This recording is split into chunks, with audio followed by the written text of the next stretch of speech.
오늘 제가 1부, 2부, 4부, 5부를 설교했어요.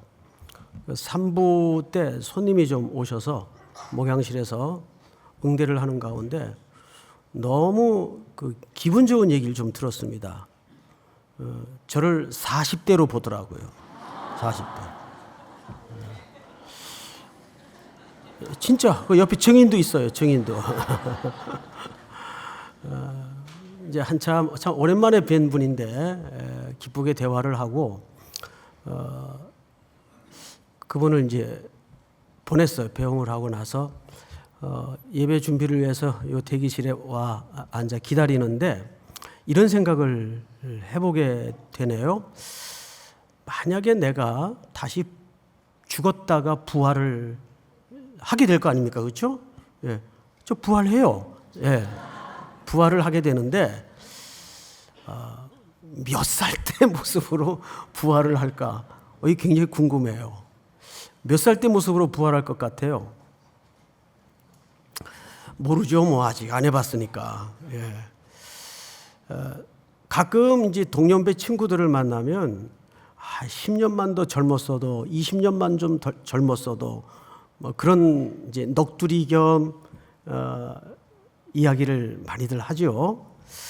근데 누가 저보고 몇 살로 돌아갔으면 좋겠냐고 물어보면 저는 1초도 망설임 없이 절대 안 돌아가고 싶어요. 정말입니다.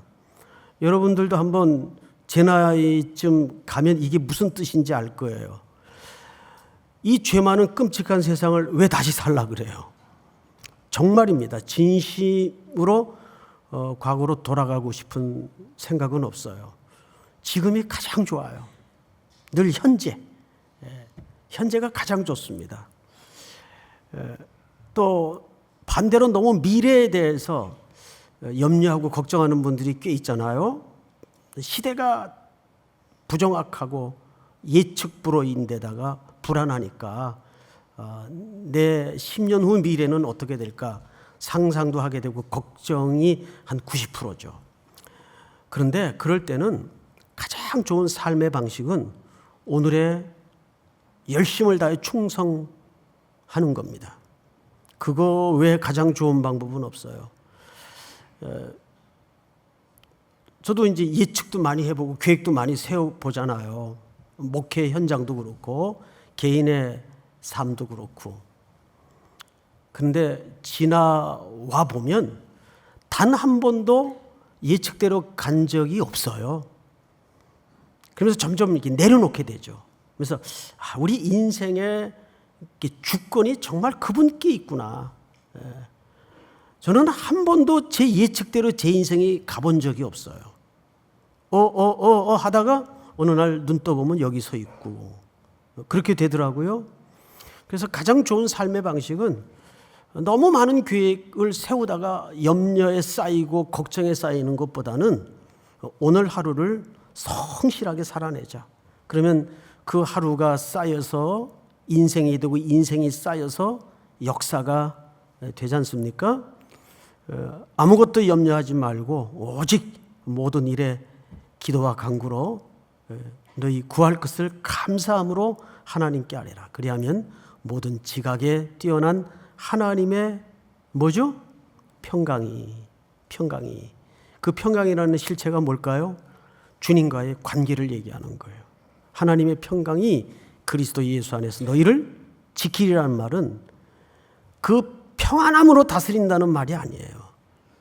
하나님의 평강이라는 말은 하나님과 샬롬의 관계가 견고히 묶여 있을 때 그 묶여진 인생에 대해서 하나님이 책임지신다는 말이지, 그 길은 가시밭길도 있을 수 있고 폭풍 속에 우리를 넣으실 때도 있을 거예요. 근데 그 가운데서도 우리를 놓지 않고 포기하지 않고 끝까지 그분이 책임지신다는 이야기를 그렇게 약속으로 하는 겁니다. 믿습니까? 자, 오늘은 본문 쭉 지금 27절서부터 40절까지 읽으셨지만 얼핏 보면 부활에 대해서 논쟁을 하는 것 같아요. 그렇죠? 근데 이게 정말 부활 논쟁일까? 겉으로 보기에는 부활 논쟁처럼 보여집니다. 그런데 유심히 보면 이 이야기는 스토리 내용은 부활에 관한 주제가 맞지만 또 그 주제가 예수님이 이해한 부활과 사두개인들이 이해한 부활과의 큰 간격이 있지만 이 부활의 논증을 통해서 부활의 역사성, 부활의 능력 이런 걸 설명하고자 하는 내용이 아니고 뜻밖에도 이 부활이라는 주제를 얹어서 다른 얘기를 지금 하고 있는 것을 눈치챈 분들도 있겠지만 거의 눈치 못 채게 이 속에 깔려 있어요. 그 부분이 뭘까? 과연 이 부활이라는 큰 주제를 통해서 우리 기독교가 부활을 빼면 성립이 안 되잖아요. 그래서 우리는 이 너무나 엄청난 기독교의 주제인 부활 때문에 이것이 그냥 부활 논쟁으로만 이해를 가질 수가 있는데 이 내용 속에는 부활도 물론 예수님이 설명하시지만 그 너머 더 중요한 이야기를 하고 있다는 것을 눈치채야 됩니다. 과연 그게 뭘까? 우선 한 절 한 절 풀어 나가 보도록 하십시다. 27절 부활이 없다고 주장하는 사두개인 중 어떤 이들이 와서 묻습니다. 선생님이요, 모세가 우리에게 써주기를, 자 앞을 잠깐 보십시다. 사두개인들에 대해서 신학적인 설명은 다 절제하고 두 가지를 알고 지나가야 됩니다. 첫째는 사두개인들은 부활을 믿지 않습니다. 부활이 없다고 주장하는 사람들이에요. 그리고 두 번째는 이들은 여기 모세의 글이라는 표현을 썼어요. 그렇죠, 여러분? 왜 성경에는 이렇게 얘기를 하지 않고 모세의 글이라고 했을까요? 사두개인들의 성경관이 정확히 드러납니다. 사두개인들은 모세 오경밖에는 하나님의 말씀으로 인정을 하지 않아요. 그래서 몇 절을 보시냐면 예수님이 37절에 이들의 질문에 이런 대답을 꺼내놓죠. 죽은 자가 살아난다는 것은 모세도 가시떨기나무에 관한 글에서 하고 이제 변증을 하시죠. 그러니까 예수님이 그들의 이 가상적 질문을 받은 겁니다. 너희가 모세의 글 가지고 시비를 거는구나. 그래, 그러면 좋다. 모세의 글 가지고 한번 얘기해보자, 이 뜻입니다. 그래서 사두개인들이 모세의 글을 가지고 예수님에게 함정을 놓는데 예수님은 그거를 알아채시고 그 함정을 피하지 않고 맞받아친 거예요. 좋다, 그럼 모세의 글 가지고 한번 부활에 대해서 얘기해보자. 이렇게 꺼낸 것이 출애굽기 내용을 꺼내든 겁니다. 그런 관점에서 이 흐름을 좀 놓치지 않았으면 좋겠어요. 28절 물어 이르되 선생님이여, 모세가 우리에게 써주기를 만일 어떤 사람의 형이 아내를 두고 자식이 없이 죽으면 그 동생이 그 아내를 취하여 형을 위하여 상속자를 세울지니라 하였나이다. 그런데 7형제가 있었는데 마지가 아내를 취하였다가 자식이 없이 죽고 둘째, 셋째가 그를 취하고 일곱이 다 그와 같이 자식이 없이 죽었다 합시다. 그 후에 여자도 죽나이다. 일곱이 다 그를 아내로 취하였으니 부활할 때, 이들은 부활을 안 믿어요. 그런데 소위 바리새인들이나 서기관들은 부활을 믿어요.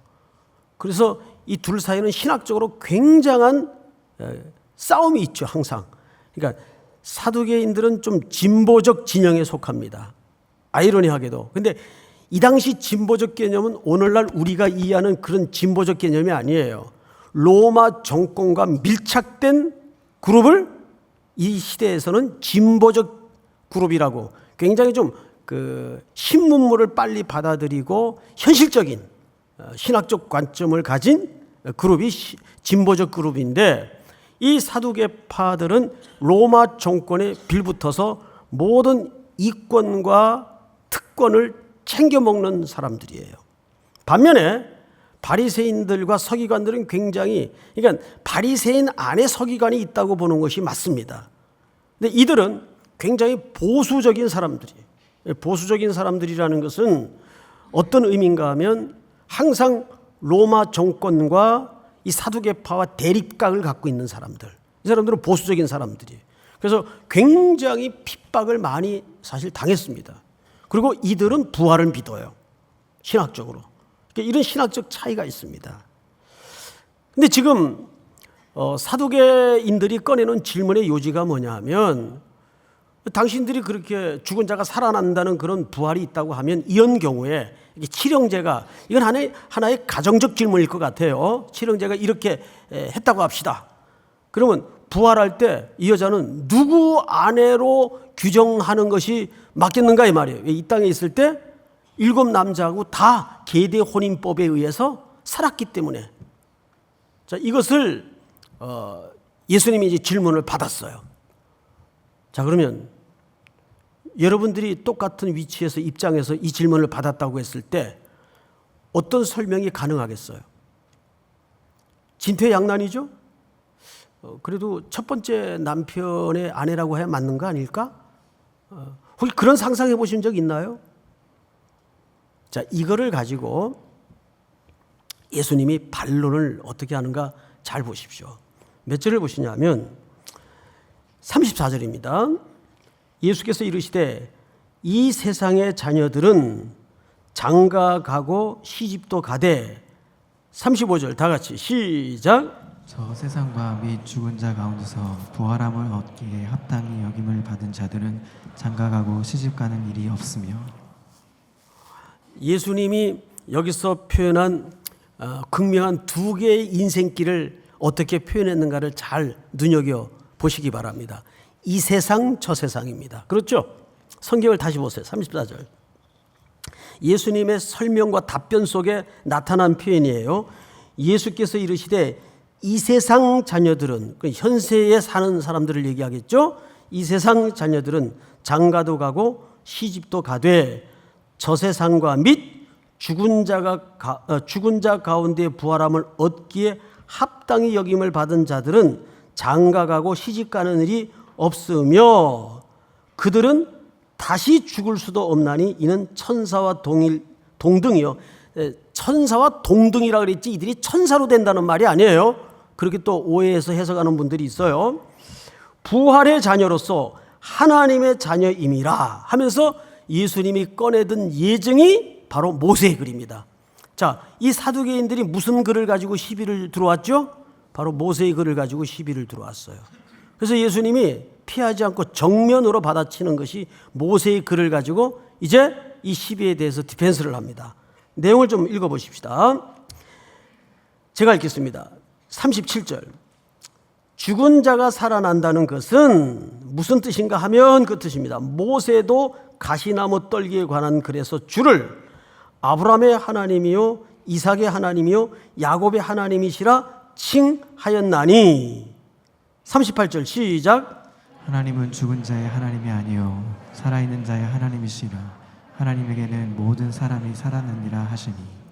자, 여기서 하나님은 죽은 자의 하나님이 아니요 살아있는 자의 하나님이시라. 하나님에게는 모든 사람이 어떻게 됐다고요? 그러니까 아브라함도 이삭도 야곱도 하나님 앞에 어떻게 했다는 얘기예요? 살아있다는 얘기예요. 이거를 영어 성경에 보면 전치사를 잘 봐야 돼요. 이것을 그 하나님을 향하여 살았던 사람들이다 그 뜻이 아니에요. 현재 시제를 쓰고 있어요. 하나님 앞에 지금도 어떻게 하고 있다는 얘기예요. 살아있다는 얘기예요. 누가? 아브라함이, 이삭이, 야곱이. 그래서 하나님은 죽은 자의 하나님이 아니고 어떤 하나님? 살아있는 자의 하나님이란 말이에요. 그 하나님은 여전히 오늘 우리에게 살아있는 하나님이란 말이에요. 이게 부활의 자녀가 갖는 하나님과의 무시무시한 특권입니다. 예수님이 이 부활의 아주 핵심 가치를 어느 글을 통해서 변증을 했습니까? 모세의 글을 통해서 변증을 했어요. 그렇다면 도대체 사두개파들이 알고 있는 모세의 글과 또 예수님이 알고 있는 모세의 글은 다른 글인가요? 같은 글인가요? 같은 글이죠. 그런데 무슨 차이입니까? 무슨 차이예요? 거의 다 왔어요, 이제. 무슨 차이일까요? 해석의 차이 아니에요. 그런데 누구의 해석에 한마디를 못하죠? 예수님의 정확한 모세의 글을 풀어내는 해석에 이 도전을 했던 사람들이 한마디를 못합니다. 자, 잘 보세요. 39절. 서기관 중 어떤 이들이 말하되 선생님 잘 말씀하셨나이다 하니 40절 다 같이 시작. 그들은 아무것도 감히 더 물을 수 없습니다. 아무것도 더 물을 수 없었다는 말은 말문이 막혔다는 얘기예요. 그럼 최종적 해석의 권위자는 누구로 드러났습니까? 예수님이에요. 바로 이거를 누가가 드러내고 싶었던 겁니다. 누가의 이 글에서의 가장 중요한 실질적인 결론은 두 가지예요. 성경의 권위에 대한 문제와 두 번째는 그 성경의 해석권에 관한 문제를 사실상 예수님을 중심으로 설명하고 싶었던 겁니다. 자, 그래서 사두개인들과 예수님이 어떤 모습으로 대화가 이루어졌는가를 놓치고 지나가서는 안 되는데 원래의 자리로 다시 돌아가 보십시다. 27절. 부활이 없다고 주장하는 사두개인 중 어떤 이들이 와서 물어 이르되 선생님이요 모세가 우리에게 써 주시기를 어떤 사람이, 자, 앞을 잠깐 보실까요? 지금 질문자는 누구죠? 사두개인들입니다. 그 질문에 대해서 응대를 해주고 해석을 해주고 지금 가르침을 베풀고 있는 사람은 누구죠? 예수님이에요. 여러분, 이것은 이 당시 랍비나 유대 사회에서 가장 중요한 대화의 전통적 형식이에요. 즉, 이 말은 지금 예수님이 이 이야기를 어디서 주고받고 있는지 아세요? 성전 아닙니다. 성전이에요. 성전에 예수님이 앉으셔서 질문에 들어오는 모세의 글만 성경으로 이해하고 믿고 그 믿는 것도 잘못 믿고 있는 거죠.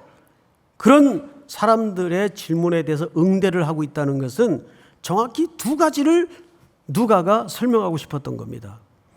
이 성경의 권위와 두 번째는 그 성경에 대해서 최종적 해석자가 누구냐? 성경의 주제가 누구냐? 예수님이라는 거예요. 근데 그걸 어떤 주제를 통해서 설명했다고요? 부활이라는 어마어마한 큰 주제를 통해서 설명했다는 겁니다. 근데 그 부활의 핵심 가치는 뭐예요? 죽은 자의 하나님이 아니라 산 자의 하나님이라는 말이죠. 사두개인들이 가졌던 불멸의 사상은 어떤 건가 하면 그냥 종족이 끊어지지 않는 걸 그 나름대로 부활에 대한 이해로 잘못 가졌어요. 그러니까 성경을 사실은 믿은 게 아니라 잘못 믿은 거죠.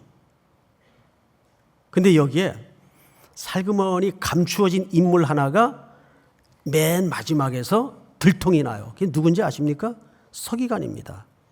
이 사람이 이 대화를 쭉 듣다가 마지막에 살짝 거듭니다. 거드는 내용과 언어의 표현을 잘 보세요. 이렇게 돼 있어요. 서기관 중 어떤 이들이 말하되 선생님 잘 말씀하셨나이다. 자, 앞을 보실까요? 그러면 이 서기관은 예수님이 설명한 부활에 대해서 알고 있다는 얘기예요? 모르고 있다는 얘기예요? 대답하세요. 알고 있다는 얘기예요? 모르고 있다는 얘기예요? 알고 있다는 얘기죠. 그러니까 더 나쁜 놈이죠. 바로 여기에 핵심이 있는 거예요. 알고 있어요. 근데 마지막 2장을 끝내면서 예수님이 준엄하게 꾸짖은 대상이 누구죠? 서기관들이에요. 자, 보세요. 45절을 보세요. 모든 백성이 들을 때에 예수께서 그 제자들에게 이르시되 긴 옷을 입고 다니는 것을 원하며 사람들에게 대접받기를 원하는 사람들, 시장에서 문안받는 것과 회당의 높은 자리와 잔치 윗자리를 좋아하는 누구를 삼거라? 서기관들. 지금 예수님의 부활의 해석에 대해서 나름 안다고 자랑 비슷하게 거둔 서기관들을 최종적으로 꾸짖습니다. 근데 마지막 평가를 잘 보세요. 47절 다 같이 읽습니다. 시작. 그들은 과부의 가산을 삼키며 외식으로 길게 기도하니 그들이 더 엄중한 심판을 받으리라 하시니라. 자, 여러분, 그들은 더 무슨 심판을 받는다? 엄중한 심판을 받는다. 이게 무슨 의미일 것 같습니까? 여러분, 모르고 부활의 사후의 세계를 안 하는 사람이 나쁜 사람이에요? 알고도 딴짓하는 사람이 나쁜 사람이에요? 후자죠. 후자예요. 근데 이런 종류의 인생은 교회 밖에 많을까요? 교회 안에 많을까요? 예, 교회 안에 많아요. 유독 교회 안에 많습니다. 예, 누가복음 15장에 나오는 큰아들들이죠. 집안의 탕자. 나름 율법을 강조하고 율법을 지키고 율법을 주장하는데 정작 아버지의 마음은 잘 몰라요. 아버지가 오로지 자기를 덜 사랑하는 것이 아니라 잃어버린 영혼에 관심이 있다는 걸 놓치고 큰아들은 집에도 들어오지 않고 아버지 행동에 못마땅한 채 투덜대고 원망을 쏟아내죠. 집안의 탕자예요. 큰아들이에요. 이 교회 안에 이런 사람들이 더 많아요. 그러니까 예수님은 사두개인의 시비에 부활의 논증을 정확히 설명하지만 사실 그 비판의 대상은 누구로 돌립니까? 서기관들에게로 돌리는 거예요. 넌 더 나쁘다. 더 나쁘다. 그래, 그 부활을 알면서도 사후의 세계를 준비하지 않느냐? 사실은 그 지적을 하는 겁니다. 이 예수님의 논리는 무척 예리하게 온 대상을 훑고 지나갑니다. 그냥 비껴 지나가는 법이 없어요. 제가 지난 주일 밤에 여러분들에게 이제 보고한 대로 저는 이제 월요일 날 우리 일본 담당 김성원 목사님하고 이제 나고야의 그 히스콜 교회 가서 척성신학교에서 사도행전 강해를 하고 돌아왔어요. 이번에는 제가 교재를 일본어로 번역을 해서 돈을 다 지불하고 일본어로 번역을 해서 일본 교재를 준비해서 갔습니다. 사도행전 17장서부터 13장서부터 17장까지 이렇게 강의를 하고 돌아왔는데 아무래도 교재가 있고 이번엔 좀 통역이 바뀌었어요. 통역이 절반은 일본분이고 절반은 한국분이에요. 그 아버지가 스미즈 요시오라고 목사님이신데 저하고 충현교회에 있을 때 부목사로 같이 생활을 했던 분입니다. 아주 그 우수한 분이죠. 근데 그 와이프가 한국 여자분이에요. 그래서 그 사이에서 태어난 아기가 하나 있었는데 그 어릴 때는 모르죠. 뭐 이렇게 막 개구장에다가 교회 마당 뭐 쓸고 다니면서 이렇게 장난치던 친구인데 이 친구가 어느새 이렇게 훌쩍 자라가지고 한국에서 신학교육을 다 마치고 일본으로 돌아와서 아버지 밑에서 지금 교역자 생활을 하고 있는 겁니다. 그래서 이제 그 친구가 기억이 나서 또 학교에서 제 수업을 한 학기 공부도 했던 친구이길래 통역을 할 수 있겠냐 물어보니까 이제 할 수 있겠다고 그러고 그 친구한테 번역을 다 맡겨서 이제 통역까지 맡겼어요. 근데 뭐 완전히 일본 사람은 아니지만 일본 사람들의 감성과 감정을 정서를 뭐 완전히 알죠. 이 통역이라는 것이 그렇잖아요. 통역이 잘못되면 반역이 돼요.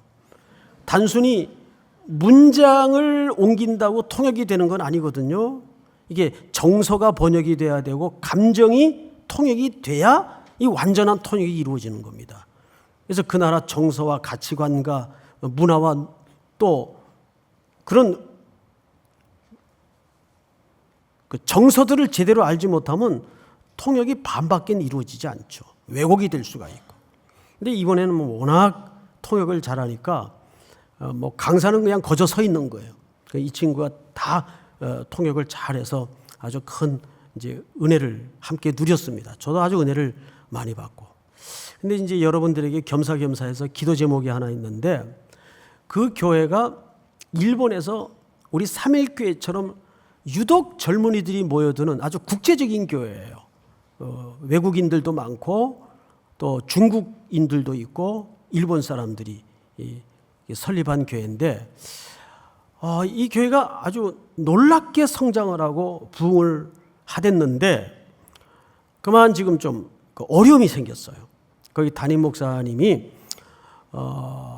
목회적인 스트레스가 너무 과중한 나머지 이렇게 우울증이 좀 왔어요. 그래서 이제 병원에 지금 4개월째 입원을 하고 계시니까 핵심 리더십이 지금 부재 중인 거죠. 그래도 뭐 워낙 스태프들이 건강해서 어떻게 꾸려나가고는 있는데, 이제 그 목사님도 걱정이고 사모님도 걱정이 많겠죠. 사모님도 목사님이신데. 그래서 이제 면담이 좀 가능하면 가서 좀 기도라도 같이 하려고 요청을 했더니 의사들이 막아요. 의사들이 아직 사람 만날 만한 단계가 아니다. 그리고 사모님도 그 똑같은 얘기를 하고. 그래서 이제 점심시간에 그 사모님하고 이제 옆에 통역 선교사님 한 분하고 셋이 식사를 하는데 그런 얘기를 하네요. 너무 지금 남편 상태가 안 좋기 때문에 거의 목회할 의욕을 잃어버렸다 그래요. 그리고 이제 나는 이제 목회를 더 이상 재개하기가 어려울 것 같으니까 당신이 대신 좀 그 자리를 맡아서 목회를 이어주면 좋겠다고. 근데 이 사모님이 의외로 또 아주 소녀 같으셔서 밝기는 한 분인데 이분도 그냥 겁이 나는 거예요. 그래서 이제 저한테 기도 제목 겸 눈물을 흘려가면서 하소연을 하시는데 너무 마음이 아파요. 여기에도 이제 히스컬 교회 꾸준히 가시는 분들이 앉아 계시겠지만 그 교회를 위해서 기도하시는데 아들 얘기를 해요. 아들 이름이 아론인데 아론 호소의 친구예요. 이 친구가 지금 호주에 유학을 가 있어요. 그 신학도 하고 또 기독교 음악도 공부하는 이제 스타디를 하고 있는데 지금 나이가 19살이래요. 근데 매달 이 친구에게 생활비, 학비까지 전부 일체, 그 외에는 엑스트라 마니가 없는 거예요. 딱 7만 엔을 보낸답니다. 7만 엔. 그러면 이제 환율로 따져볼 때 우리나라 돈으로 얼마입니까? 70만 원 가지고 알아서 다 살아야 돼요. 근데 워낙 어릴 때부터 아버지가 훈련을 단단히 시켜서 중학교 2학년 때부터 가계부를 썼답니다. 이 어린 친구가. 그 70만 원 가지고 모든 걸 생활하면서 학비까지, 생활비, 숙식 다 해결하는 거예요. 나머지는 부모들이 그 이상은 모른다. 이게 딱 떼놓은 겁니다. 이제 그 돈 가지고 뭐 외국에서 힘들죠. 어렵게 지내는데 그 호소의 목사님이, 아버지 목사님이 그렇게 몸이 아프니까 참 이 아들이라는 존재가 묘해요. 아버지들은요, 힘이 들면 이상하게 아들들에게 조금 정서적으로 의지하고 싶은 그런 마음이 생기는 것 같아요. 사실 저도 그래요. 저도 어떤 힘든 일이 있으면 이 문자를 가끔 할 때가 있었어요. 그런데 뭐 별로 반응이 시큰둥해요. 네. 아버지 안타깝고 절실한 만큼은 아직 모르는 거죠. 그래서 좀 너무 힘들고 어찌할 바도 모르겠고 해서 이제 호주에 가 있는 고생하는 아들에게 이제 편지를 썼답니다. 편지를. 그랬더니 이 녀석한테 아론 호소의 이 친구한테 딱 한 문장으로 답변이 왔는데, 하나님이 다음 시즌을 준비하시는군요. 19살짜리가. 그 오늘 제목이 뭐예요? 다음 시즌이에요. 일본에 사는 사람들은 누구나 야구의 광팬들이죠. 그러면 야구의 그 시즌의 성패는 언제 판가름 납니까? 얼마나 동계 훈련을 혹독히 당금질 했느냐에 따라서 시즌 성패가 판가름이 납니다. 근데 아들이 아버지의 상황을 다 읽더니 뭐 길게도 안 쓰고 하나님께서 아버지를 위해서 다음 시즌을 준비하시는군요. 제가 이게 뭐 훅 들어오더라고요. 감동이. 야, 그 참 사모님 아들 잘 키우셨습니다. 맞습니다. 지금은 절망스럽고 길도 안 보이고 어떻게 해야 되나 참 대략 난감하지만 우리에게는 늘 뭐가 있어요? 다음 시즌이 있어요. 다음 시즌이 있는 거예요. 저는 그 청년의 이야기를 들으면서 내내 그 오후 내내 이제 저녁 강의를 준비하면서 은혜가 들어오는데 차를 탔는데 그 우리나라로 말하면 봉고 교회 봉고 버스인데 뭐 음악이 하나 나와요. 선교사님한테 이 무슨 음악이에요? 곡 굉장히 좋네요. 그랬더니 이거 아까 그 아론 호세의 그 친구가 작곡한 겁니다. 제가 너무 좋아서 그 곡을 좀 쓰겠다 그랬어요. 그 제목이 이렇게 돼요. 제목은 Faith, 믿음이라는 제목인데 골짜기 나 걸어갈 때 주님 나의 곁에 계시네. 높은 산 나 올라갈 때 주님 내 손 잡으시네. 모든 것 이뤄도 주님 한 분만으로 나는 감사할 수 있어. 예수 내가 여기 있습니다. 예수 내가 여기 있습니다. 예수 내가 여기 있습니다. 이것은 내가 여기 있다는 강조보다는 사실상 살아계신 예수님 앞에 지금 내가 있습니다. 살아계신 하나님 앞에 내가 여기 있습니다. 이것이 정말 부활을 사는 사람들의 특권 아닐까요? 이 곡을 우리 POP에서 오늘 저녁에 여러분들에게 보너스로 준비를 했는데 그 아들의 그 심정을 우리가 한번 같이 느껴가면서 이 찬양을 한번 먼저 듣고 한번 같이 해보는 것도 의미가 있을 것 같아요.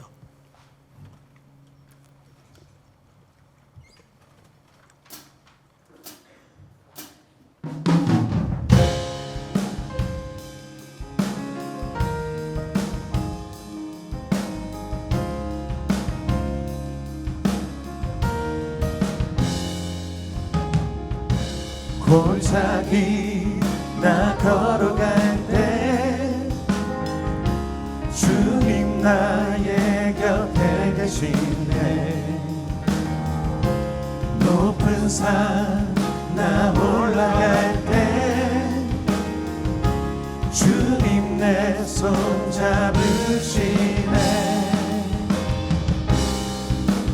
모든 걸 잃어도 주 한 분만으로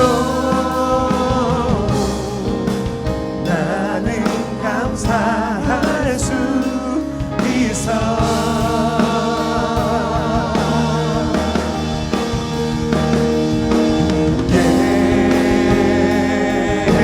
예수 내가 여기 있습니다.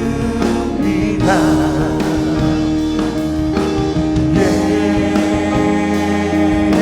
예수 내가 여기 있습니다.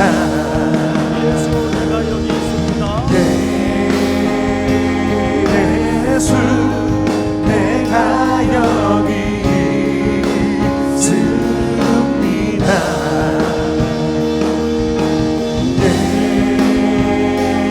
예수 내가 여기 우리 다 같이 예수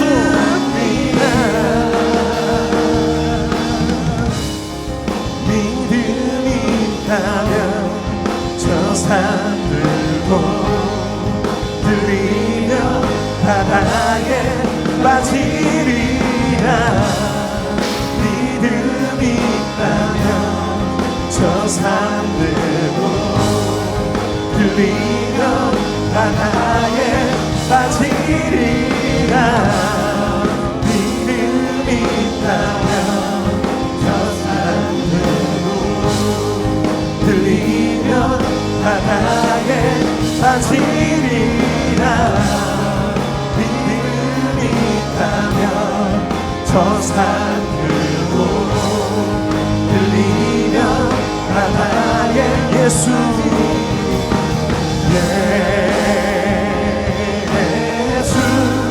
내가 여기 있습니다.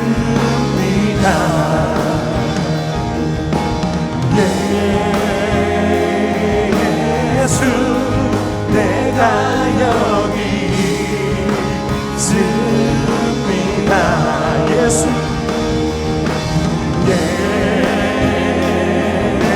예수 내가 여기 있습니다.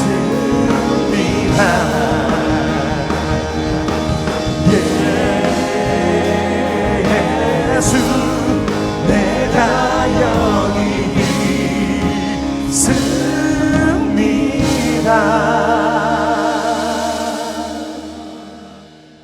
예, 감사합니다. 박수로 한번. 처음 부르는 노래일 텐데 아주 수고 많으셨습니다. 예수 내가 여기 있습니다.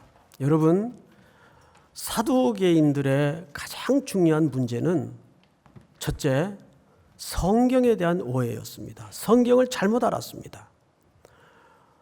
예수님의 부활을 제자들이 만지고 목격하고도 낙향하여 고향으로 떠났어요. 여러 가지 사연과 이유가 있겠지만 결국 그들이 부활을 어떻게 이해했을까요? 단순히 기적으로만 이해를 했습니다. 예수님 살아나셨네. 알지? 그런데 그런 부활의 의미가 그렇게 십자가에 무기력하게 죽으시는 분이라면 또 살아난들? 그게 내게 무슨 의미가 있는가? 그러니까 그 부활이 하나님의 말씀과 바로 연결이 되질 못했어요.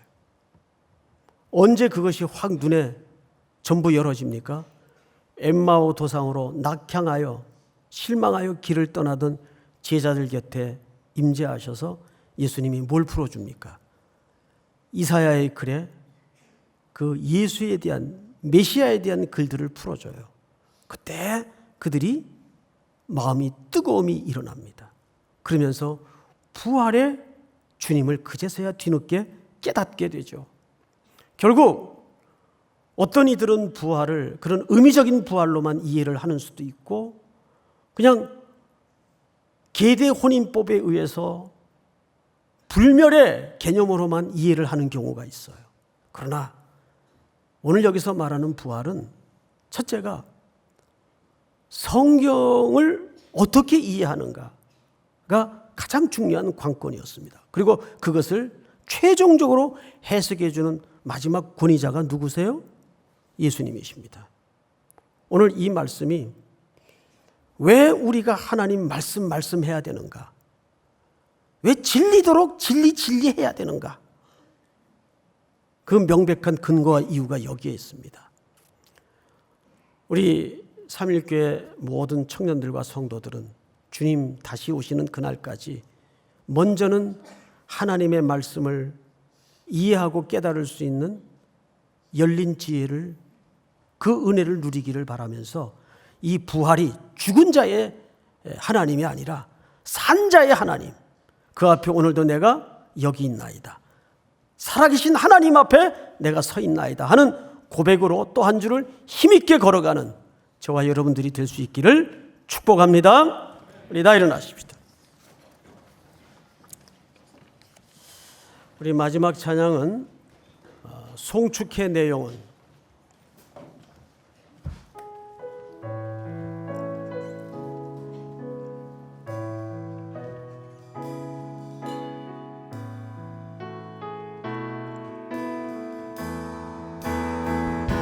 송축해 내 영혼 내 영혼아 거룩하시리를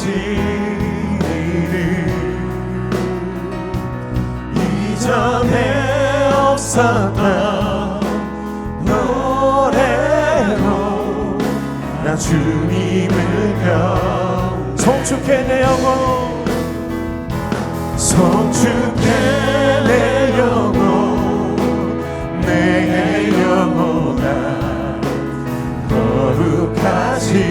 거룩하시리를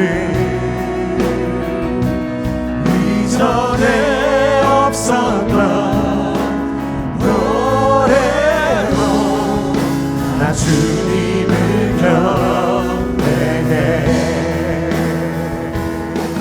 해가 뜨는 새 아침 밝았네 이제 다시 주님 찬양 무슨 일이나 어떤 일이 내게 놓여도